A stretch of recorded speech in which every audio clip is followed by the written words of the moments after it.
오늘 하나님의 말씀은 구약성경 1327페이지 말라기서 1장 1절로 2장 17절까지입니다. 이 시간 예배드리는 우리 가운데 하나님의 임재가 가득하기를 축복합니다.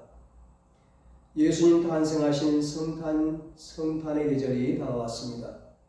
성탄을 앞두고 예수님 오시기 전 그때 당시의 시대적인 상황, 특히 하나님의 백성인 이스라엘의 상황이 어떠했는가가 궁금합니다.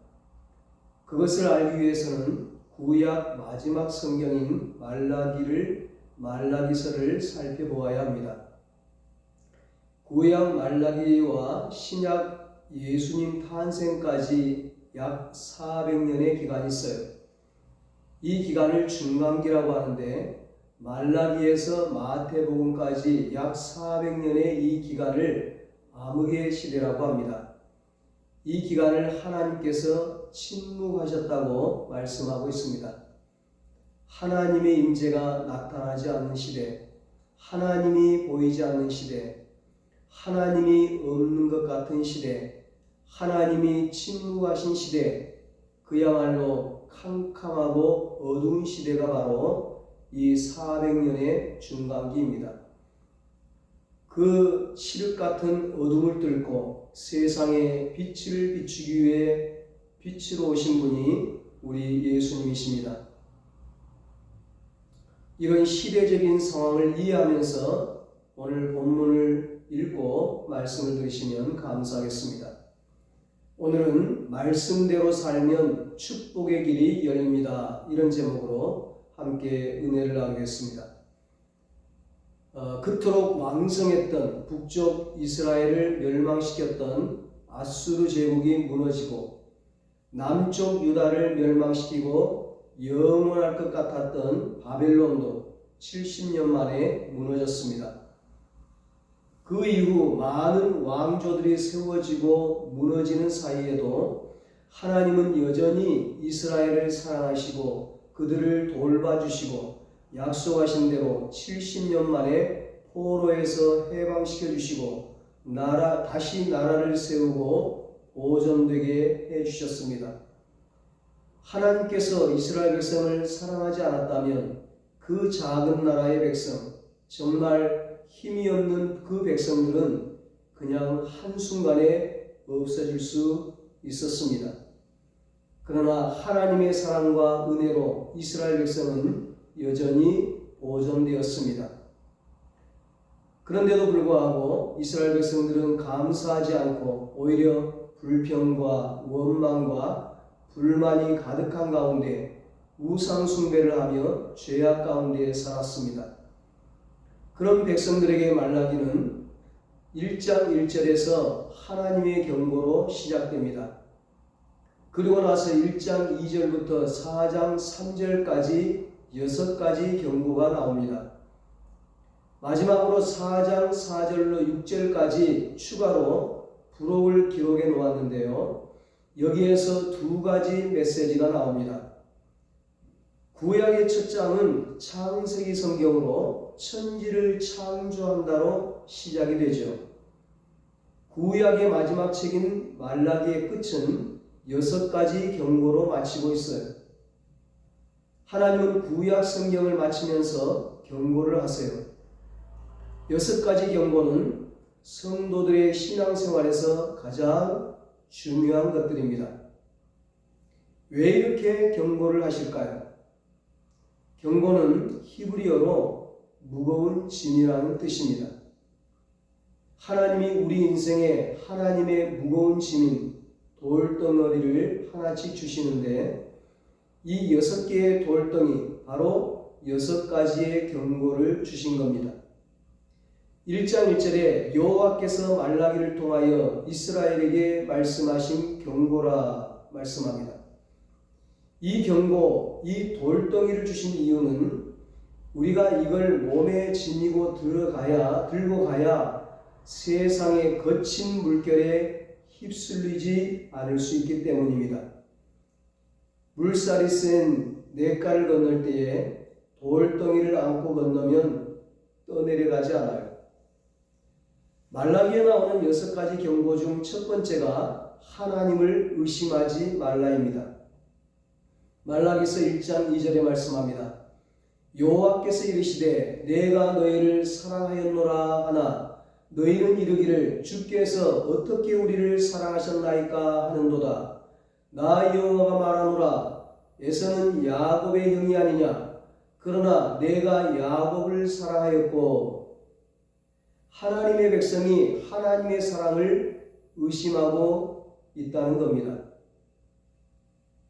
예전에는 나를 사랑하신 것 같은데 지금은 사랑하지 않으신 것 같아. 혹은 누구누구는 사랑하시는 것 같은데 나는 사랑하지 않으시는 것 같아. 하나님을 믿고 신앙생활하면서 이런 마음이 들 때가 있어요. 하나님의 사랑을 의심하게 되면 인생은 늘 불안하고 두려울 것입니다. 아이를 기를 때 보면 부모의 사랑을 의심하는 아이는 항상 불안해합니다. 부정적이고 반항적으로 행동을 해요. 우리 인생도 그렇습니다. 하나님의 사랑을 의심하거나 하나님의 사랑을 믿지 못한다면 세상을 부정적인 눈으로 보게 되고 불안과 두려움 속에 행동하게 될 것입니다. 여기 하나님의 사랑을 믿지 않는 이스라엘 백성들에게 하나님이 답을 주셨습니다. 그 답이 무엇입니까? 내가 에서를 선택하지 않고 야곱을 선택했다. 여러분, 야곱이 누굽니까? 이스라엘의 조상이죠. 무슨 말씀인가요? 야곱의 형 에서는 실력도 있고 돈도 있고 외모로는 대단한 사람이에요. 그런데 하나님은 실력 없고 돈 없고 보기에도 볼품없는 동생 야곱을 선택하셔서 이스라엘의 조상으로 삼았다는 겁니다. 그 야곱이 바로 여러분과 저인 겁니다. 세상 사람들의 눈으로 보면 나는 야곱처럼 능력도 없고 돈도 없는데 그런 나를 하나님이 선택하셔서 말씀 안으로 인도하고 계시지 않습니까? 이것이 하나님이 여러분과 저를 사랑한다는 증거입니다. 하나님이 나를 사랑하신다는 가장 큰 증거는 하나님이 나를 선택하셨다는 것입니다. 하나님이 여러분을 사랑하고 계십니다. 말라기에 나오는 6가지 경고 중 두 번째가 하나님을 멸시하지 말라, 즉 형식적인 예배를 드리지 말라입니다. 말라기서 1장 6절 상반절과 하반절에 보면 이렇게 말씀합니다. 내 이름을 멸시하는 제사장들아, 내가 아버지일진데 나를 공경함이 어디 있느냐 하나 너희는 이르기를 우리가 어떻게 주의 이름을 멸시하였나이까 하는도다. 하나님께서 이스라엘의 제사장들, 지도자들, 리더들에게 너희들은 나를 멸시하지 말라 말씀하세요. 그러니까 그들은 언제 우리가 하나님을 멸시하였나이까 대듭니다. 그러자 다시 8절 이하에 하나님께서 너희들이 드리는 예배를 봐라. 병든 것, 절뚝거리는 것, 눈먼 것들을 희생제물로 드리니 이것들을 너희 총독, 너희 왕에게 갖다 줘봐라. 그가 받겠느냐? 말씀하세요. 그런 것들로 예배를 드리니 너희들이 나를 멸시한 것이 아니냐. 그러니 마음을 다하고 뜻을 다하고 힘을 다하여 예배를 드리라고 경고하신 것입니다. 예배에는 하나님의 은혜가 임합니다. 예배는 내 영혼을 살립니다. 예배가 죽으면 다 죽습니다. 예배가 살아야 모든 것이 살아나는 것입니다. 말라기에 나오는 6가지 경고 중 세 번째가 건강한 가정을 세워라입니다. 2장 14절 이하에 보면 이스라엘 백성들이 우상 숭배하면서 남자들은 이방 여인과 결혼하고 자신의 아내를 쫓아내고 폭력을 행사하고 이용까지 합니다. 그런데도 그들은 이런 더러운 행위를 숨기면서 신앙생활을 잘하고 있는 것처럼 행동합니다. 남편에게 학대받은 여인들이 성전에 와서 울며 기도합니다. 그때 하나님께서 너희들이 가정생활은 엉망으로 하면서 지금 나에게 봉헌 예물을 드리는 것이냐? 나는 그 봉헌 예물을 받지 않겠다고 말씀하셨습니다.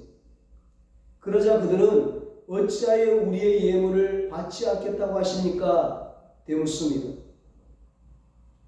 하나님은 형식에 치우친 예배를 받지 않으시고 책망하시고 진정한 삶 속에서 드려지는 예배를 기뻐하시고 그런 예배를 받으신다는 것입니다.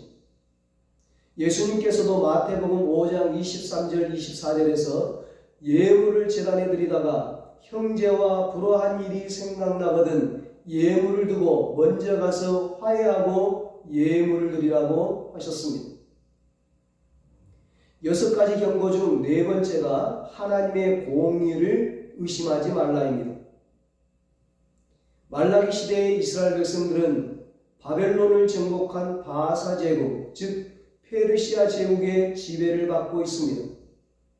이방인들이 하나님의 백성인 이스라엘 위에서 군림하고 있는 거예요.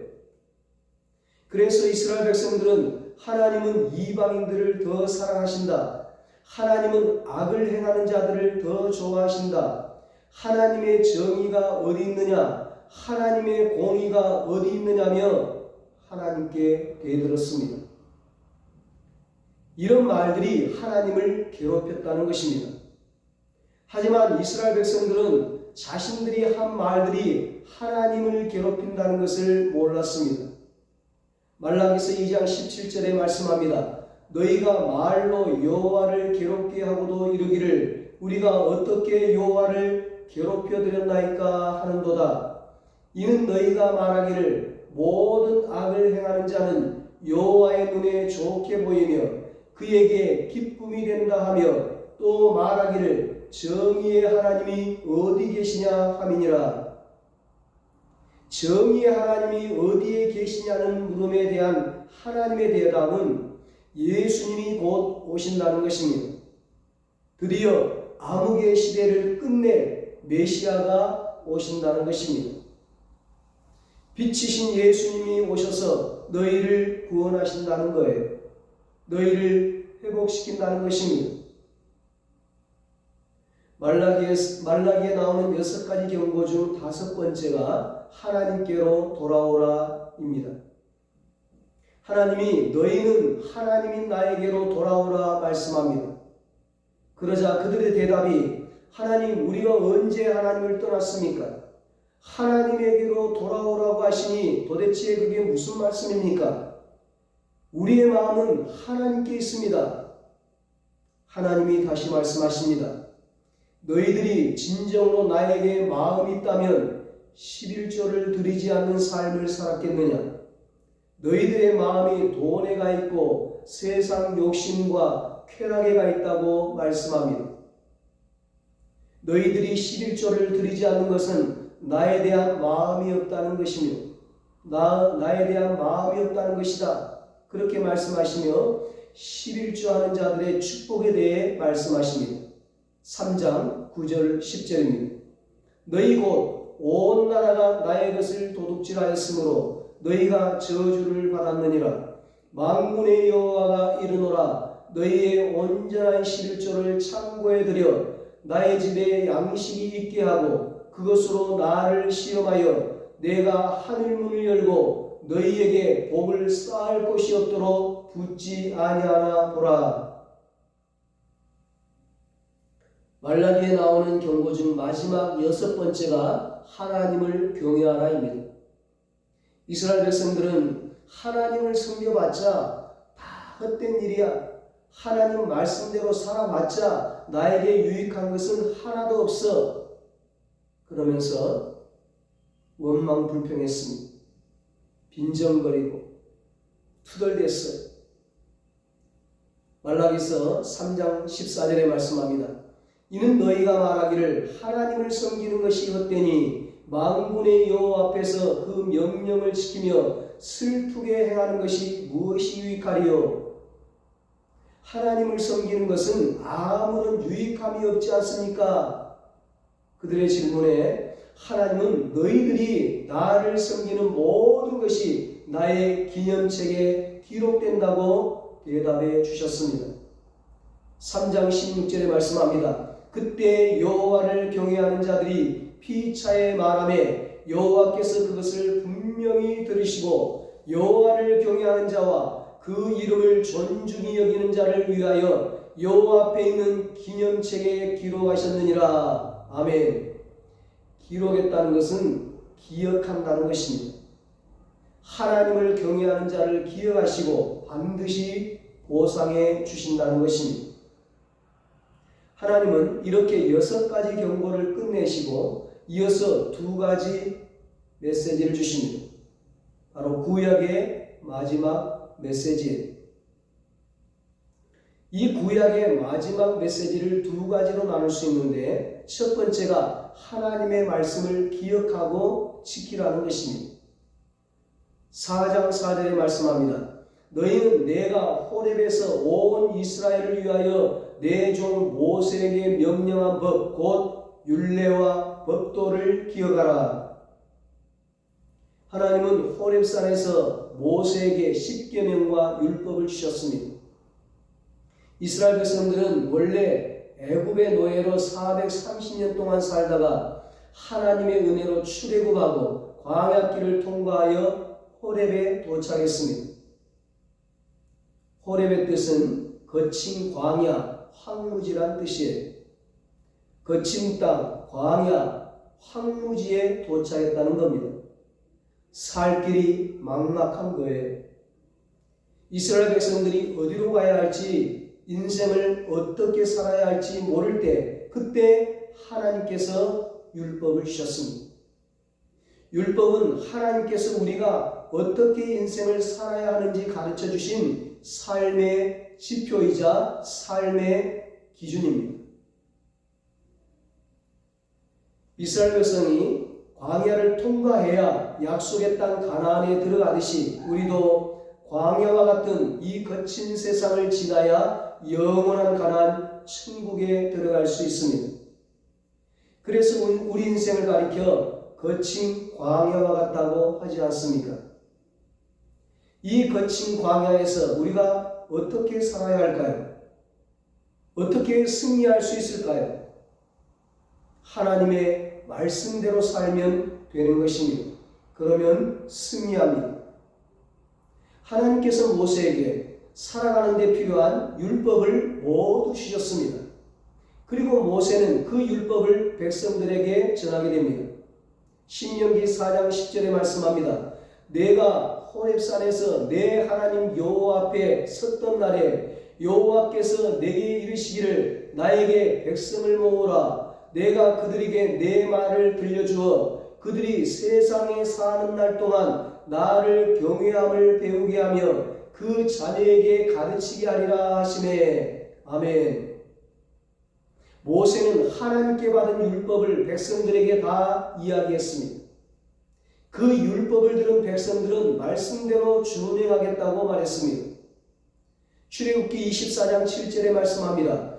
언약서를 가져다가 백성들에게 낭독하여 듣게 하니 그들이 이르되 여호와의 모든 말씀을 우리가 준행하리이다.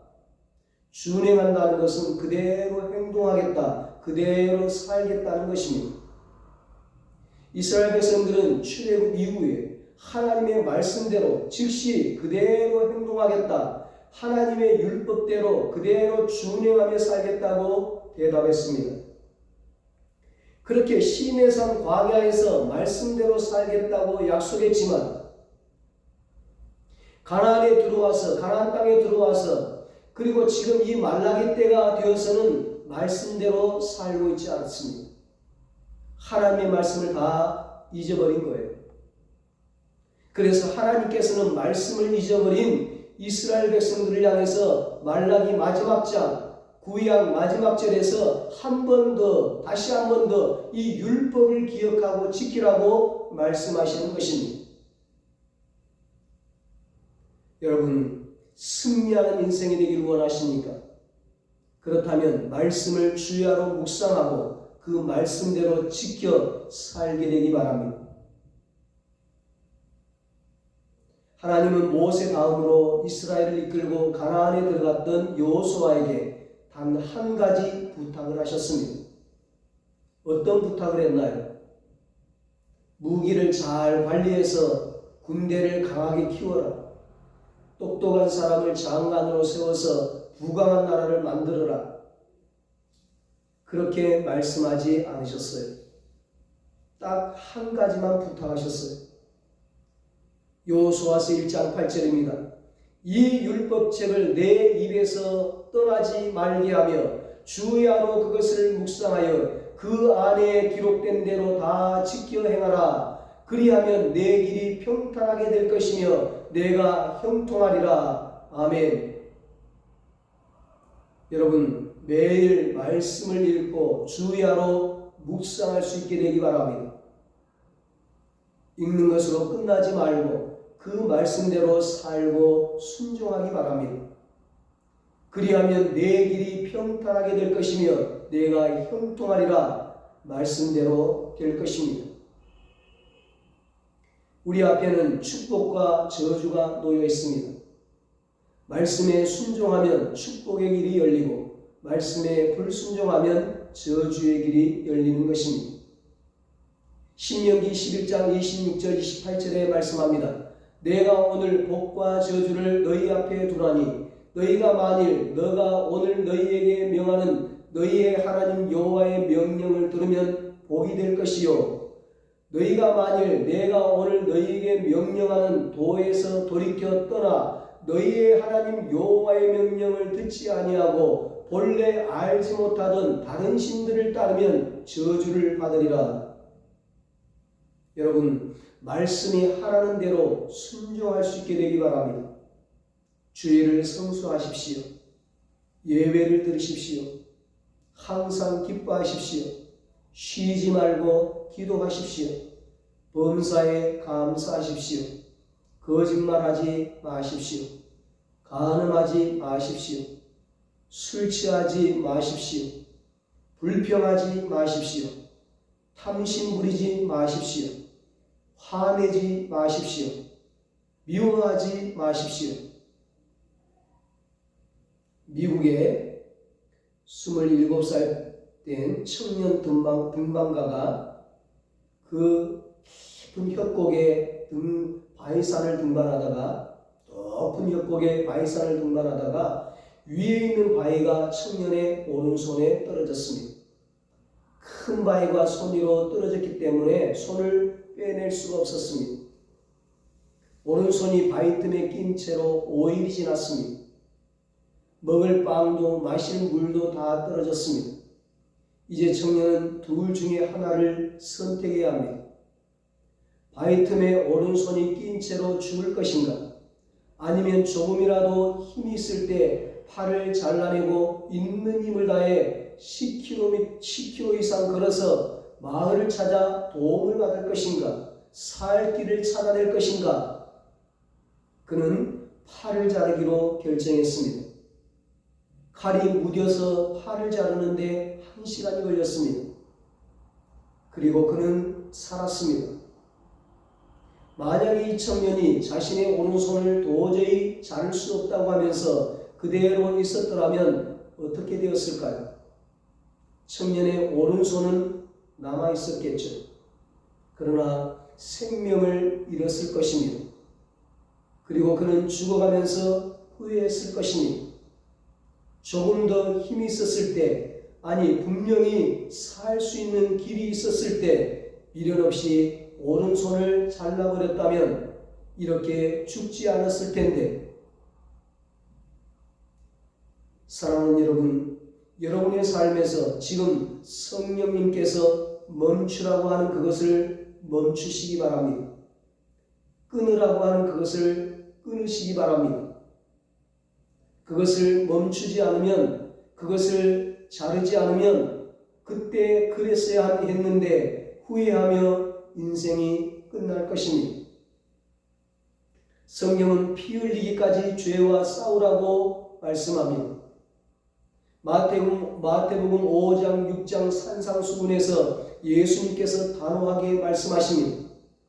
오른손이 죄를 범하면 오른손을 잘라버리라. 왼손이 죄를 범하면 왼손을 잘라버리라. 눈이 죄를 범하면 눈을 뽑아버려라. 차라리 너 지체 중 하나가 없어지고 온몸이 지옥에 던져지지 않는 것이 낫다. 손발 하나, 눈 하나 없더라도 천국에 들어가는 것이 훨씬 낫다. 예수님께서 왜 이 과격한 말씀을 하시는 겁니까? 그만큼 철저하게 죄를 멀리하고 죄와 싸워 이기라는 것입니다. 죄가 인생의 모든 것을 빼앗아가고 도둑질해 간다는 것입니다. 죄인의 삶, 저주의 삶이 아닌 복 있는 자의 삶을 살라는 것입니다. 그러면 승리의 인생, 행복한 인생, 복된 인생, 형통의 인생이 된다는 것입니다. 복 있는 사람은 악인들의 꾀를 따르지 아니하며 죄인들의 길에 서지 아니하며 오만한 자들의 자리에 앉지 아니하고 오직 여호와의 율법을 즐거워하여 그의 율법을 주야로 묵상하는도다. 그는 시냇가에 심은 나무가 철을 따라 열매를 맺으며 그 잎사귀가 마르지 아니함 같으니 그가 하는 모든 일이 다 형통하리로다. 시편 1편에 말씀합니다. 예수님을 믿는다고 하면서 술 취한 사람들 많습니다. 여러분, 새해부터는 아니 올해가 가기 전에 금주, 금년을 결단하십시오. 죄를 끊어버리십시오. 피 흘리기까지 죄와 싸워 이기십시오. 무슨 일이든지 불평, 불만을 그치고 감사하겠다고 결단하십시오. 날마다 기뻐하고 날마다 찬송하십시오. 여러분의 인생이 확 바뀔 것입니다. 말씀대로 살면 축복이 펼쳐집니다. 이스라엘 백성이 어려운 길로 간 이유는 말씀에 불순종했기 때문입니다. 하나님께서는 말라기서를 통해 오늘 우리에게 말씀하십니다. 하나님의 말씀을 기억하고 지키라. 거룩하고 성결하라. 이것이 예수님 오시기 전 우리가 준비해야 할 것들입니다. 그리하면 내 길이 평탄하게 될 것이며 내가 형통하리라. 아멘. 우리 은성교의 모든 가족들이 하나님의 말씀대로 살아서 승리의 삶, 축복의 삶, 형통의 삶을 살게 되시길 예수님의 이름으로 축원합니다. 기도하겠습니다. 하나님 아버지, 우리 은성교의 모든 가족들이 하나님의 말씀을 기억하고 그 말씀대로 살게 하여 주시옵소서. 말씀대로 살 수 있도록, 죄와 싸워 이길 수 있도록 성령님 우리를 도와주시옵소서. 말씀대로 사는 주의 백성들에게 승리의 길, 축복의 길, 형통의 길을 활짝 열어 주시옵소서. 그래서 날마다 기뻐하며 하나님을 찬송하며 살게 하여 주시옵소서. 이제는 우리 주 예수 그리스도의 무한하신 은혜와 하나님 아버지의 사랑하심과 성령님의 위로하시고 교통하심이 하나님 말씀대로 살아서 승리의 삶, 축복의 삶, 형통의 삶을 살기로 다짐하는 사랑하는 모든 성도들과 저들의 가정과 자녀들과 사업과 직장 위에 이제로부터 영원토록 함께 있을지어다. 아멘.